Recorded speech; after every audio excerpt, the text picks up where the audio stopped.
ወደረደ ግለሰብ ሆኖ ትግራይ ፕሬዝዳንት መሆን ሳይሆን ግለሰብ ሆኖ አሳውቋል። ተራ የቀበሌ የመቀለ ነዋሪ ጀነራል ታደሰ ወረደ የሚባል ሆኗል። ፕሬዝዳንት ምናምን ብሎ የቁጩ ፕሬዝዳንት አቃለ የቁጩ ነው። ምንም የለም። ምንም ማድረግ አይችልም።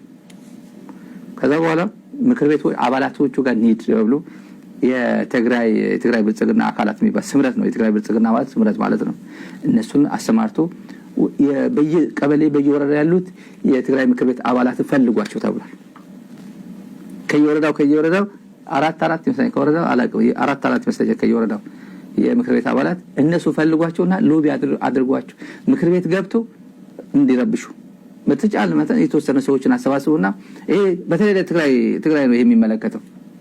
ትግራይ ሆኖ ለሚከታተል እኔ ምክር ቤት አባላትን እንደምን ማርጋችሁ በጀት በጅቷል ብልጽግና የምር ይቀበላሉ አይቀበሉ ማን ይቀበል ይችላል ማንም ቢላል ችግር ነው። የትግራይ አሳይመንት ነው። ብልጽግና ግን ተስፋ ሲቆርጥ በሁሉም መንገድ ትላንት ህወሓት ራያን ወረረ የህወሓት ሰራዊት ራያ ገባ ላወጣ ገባ ብሎ እሪ ስለነበረ ይሄ አልሆንም ሲለው የግድ ወደረደ ሾሜልሃለሁ ሲባል ረበዝ ብሎ ነገር የለ እኔ ኩዴታ የተፈጸማችሁብኝ ነው እሱ ተው።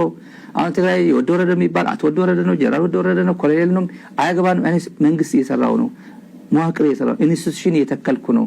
የግለሰብ ጉዳይ አይደለም ትግራይ ውስጥ የገጠመን። we are not talking about this guy ኢንስቲትዩሽን ጉዳይ ነው አሁን ኢስታብሊሽ ያደረግን ያለ ነው።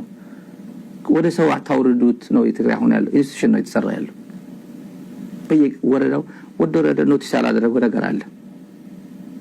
ኖቲስ እኔ ከእንደዚህ አይነት ውርደት ፈጣሪ እያንዳንዱ ሰው ሁሉም ይሄ ቋንቋ የሚሰማ በሙሉ እንደ ፈጣሪ እንዲረዳው ነው ማስበው እምመኘው።